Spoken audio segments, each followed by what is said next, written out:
Bismillahirrahmanirrahim. Assalamualaikum warahmatullahi wabarakatuh. Perkenalkan, nama saya Jiyad Azhari Jauhar Putra Azlistia. Saya dari Universitas Islam Sunan Gunung Jati Bandung, Fakultas Tarbiyah, jurusan Manajemen Pendidikan Islam. Di sini saya akan menjawab soal UAS dari mata kuliah Manajemen Pengetahuan dengan dosen pengampu Bapak Fajar Sidik. Langsung saja dari pertanyaan yang pertama, yaitu pengertian daripada manajemen pengetahuan dan seberapa penting diterapkan dalam organisasi Islam.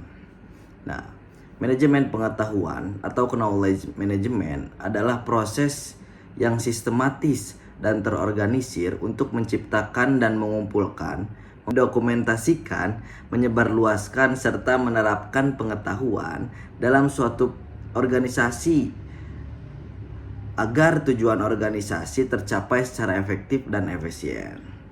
Nah, pengetahuan tidak hanya berupa informasi ataupun data, melainkan mencakup daripada pemahaman dan keterampilan dari yang dimiliki oleh individu atau sebuah kelompok dalam organisasi. Nah, dalam konteks organisasi pendidikan Islam, penerapan manajemen pengetahuan sangatlah penting. Karena kenapa?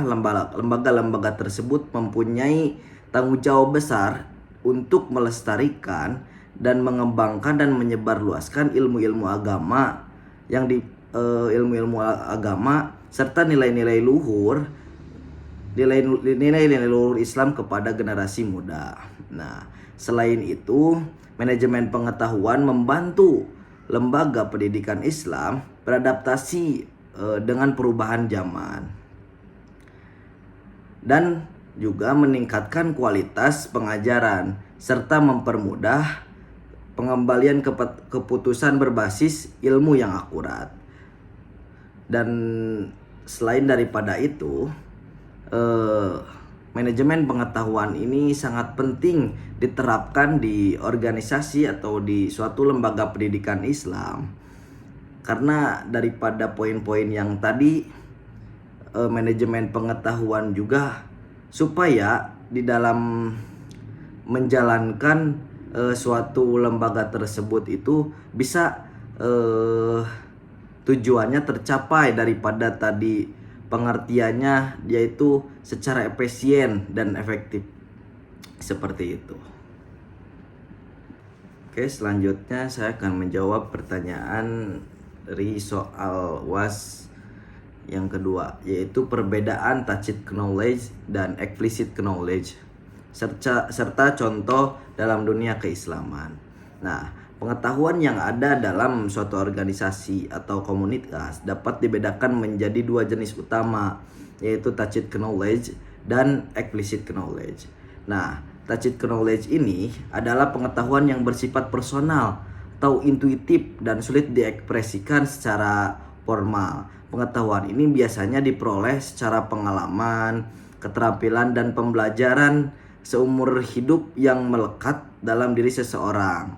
Nah, tacit knowledge ini mencakup nilai-nilai keyakinan, pemahaman mendalam, serta intuisi yang tidak mudah diajarkan melalui tulisan atau lisan. Misalnya di lingkungan pesantren itu contohnya seorang kiai yang menanamkan adab kepada santri-santrinya melalui contoh perilaku keseharian kiai tersebut untuk diberikan contoh kepada santri-santri yang ada di pesantren tersebut. Itu salah satu contoh daripada pengetahuan atau tacit knowledge. Terus yang kedua ada explicit knowledge. Itu sebaliknya. Explicit knowledge ini adalah pengetahuan yang telah didokumentasikan dalam bentuk tulisan, gambar, audio, atau media di digital sehingga mudah dikomunikasikan, disimpan, dan disebarluaskan kepada orang lain. Jadi contohnya adalah seperti kitab kuning, buku-buku buku-buku keislaman atau modul pembelajaran fikih yang digunakan di madrasah. Nah, explicit knowledge ini memudahkan proses transfer ilmu karena dapat dibaca atau dapat didengar langsung oleh si pendengar, oleh si audiensnya gitu. Jadi dapat mempermudah, beda daripada penanaman transfer pengetahuan yang tadi disebutkan di awal, yaitu tacit knowledge. Nah, dalam kehidupan organisasi Islam, nah kedua jenis pengetahuan ini saling melengkapi untuk menjaga keberlangsungan ilmu dan nilai Islam. Perlu ada upaya untuk mendokumentasikan tacit knowledge agar menjadi explicit knowledge yang bisa diwariskan kepada generasi mendatang tanpa kehilangan makna dan kedalaman spiritualnya. Nah, kita sudah mengetahui daripada tacit knowledge dan explicit knowledge ini. Jadi kita bisa mengekspresikan melalui dua cara, yaitu keterampilan yang kita punya atau ilmu yang kita punya yang bisa ditulis untuk mentransferkan ilmu kita melalui dua cara tersebut. Oke, selanjutnya soal yang ketiga, yaitu membangun knowledge sharing dalam organisasi berbasis nilai-nilai keislaman. Nah, proses knowledge sharing atau berbagi pengetahuan merupakan inti dari manajemen pengetahuan yang efektif. Dalam organisasi berbasis nilai-nilai Islam seperti pesantren, masjid, atau lembaga keislaman lainnya, knowledge sharing tidak hanya berfungsi sebagai sarana untuk mentransfer ilmu saja, tetapi juga sebagai jalan untuk memperkuat ukhuwah Islamiyah dan menjaga kesinambungan nilai-nilai moral. Untuk membangun knowledge sharing yang efektif, pertama-tama perlu ditanamkan akhlak yang luhur seperti amanah, jujur, ikhlas, dan bertanggung jawab.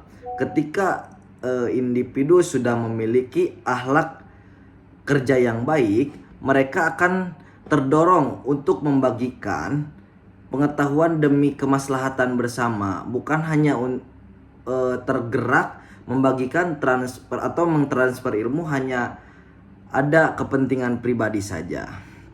Nah, selanjutnya, kepercayaan atau trust merupakan elemen fundamental yang harus dibangun. Tanpa adanya kepercayaan antar anggota organisasi, proses berbagi pengetahuan akan terhambat karena adanya rasa takut dan ketidaknyamanan. Nah, kepercayaan dapat dibangun melalui komunikasi yang terbuka, sikap saling menghargai, dan komitmen untuk menjaga amanah. Budaya kolegal atau budaya kerjasama ini yang hangat dapat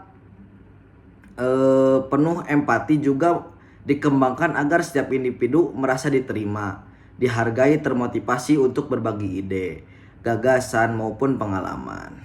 Nah, di banyak pesantren dan komunitas di masjid, knowledge sharing ini bisa terlihat dalam kegiatan seperti halaqah, pengajian rutin, diskusi kitab, dan mentoring lainnya, atau seperti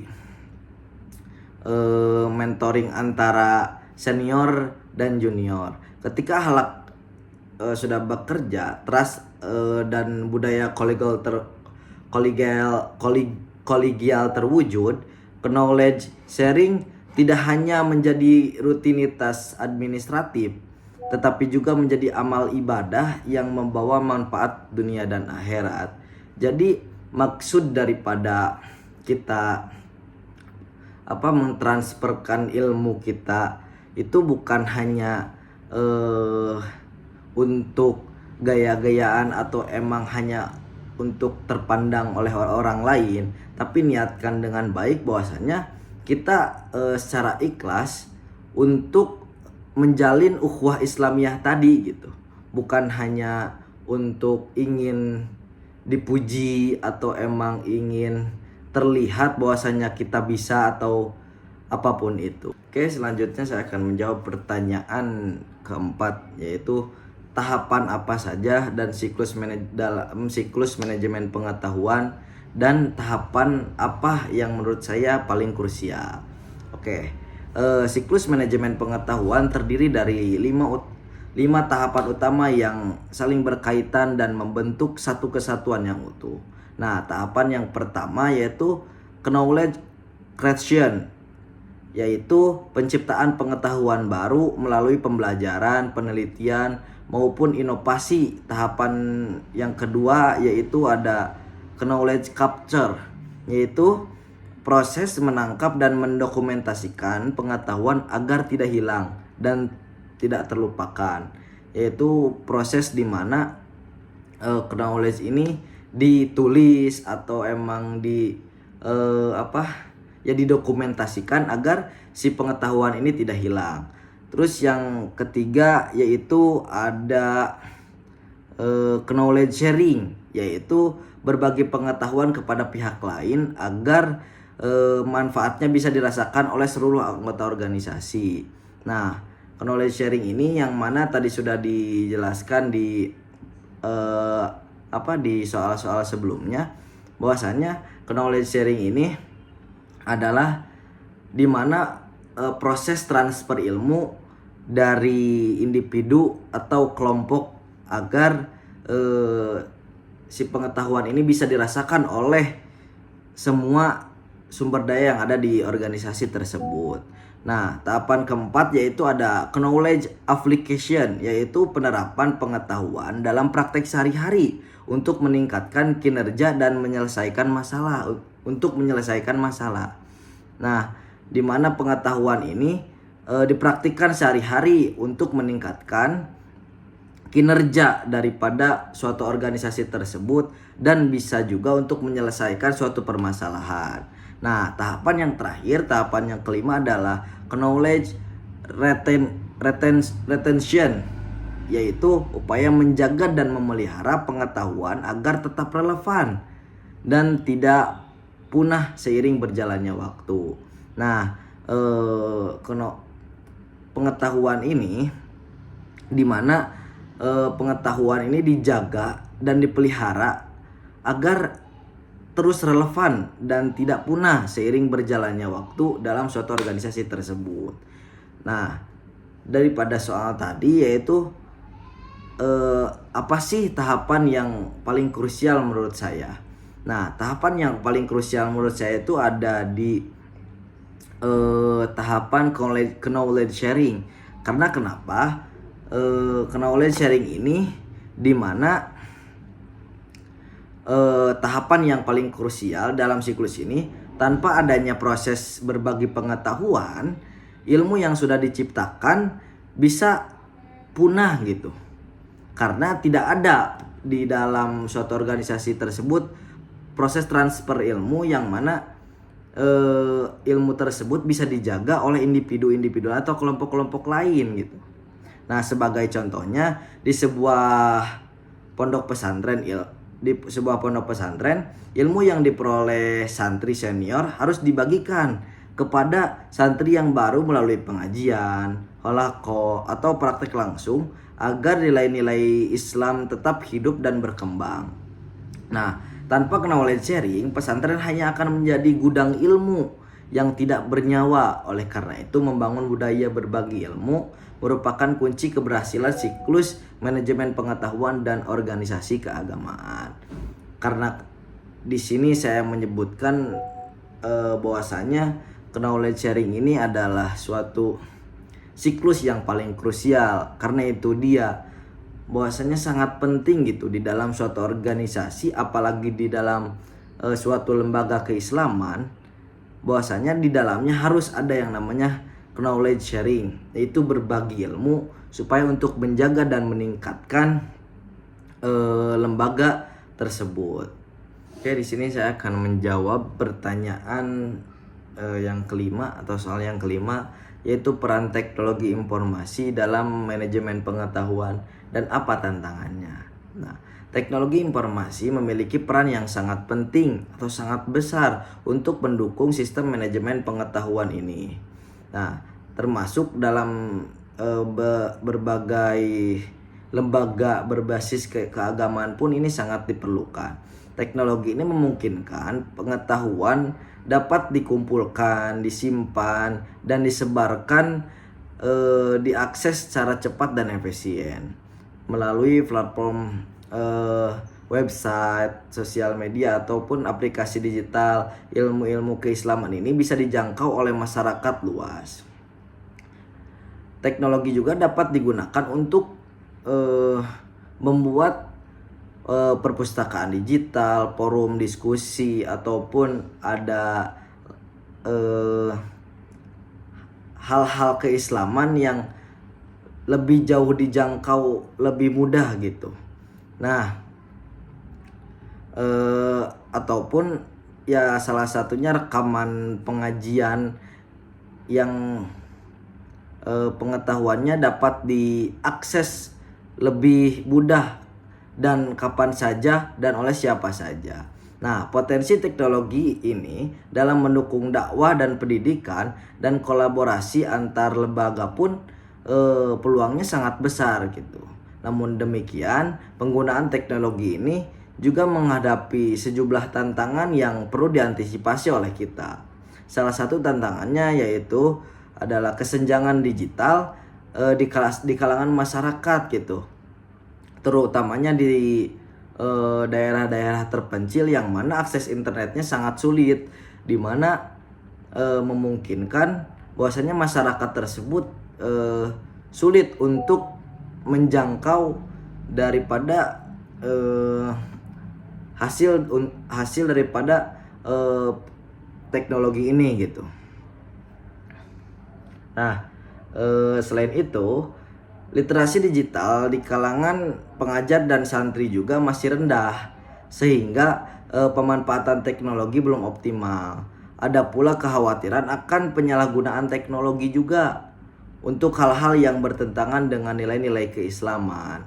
Oleh karena itu, kita sebagai umat Islam, umat Muslim, yang mana dalam penggunaan teknologi ini kita harus menggunakan dan harus sejalan dengan prinsip-prinsip syariat Islam dan disertai pelatihan keterampilan digital dan penguatan nilai moral agar memanfaatkannya bisa dirasakan secara maksimal dan potensinya lebih ke hal-hal yang positif gitu, dan bisa meminimalisir hal-hal yang negatif.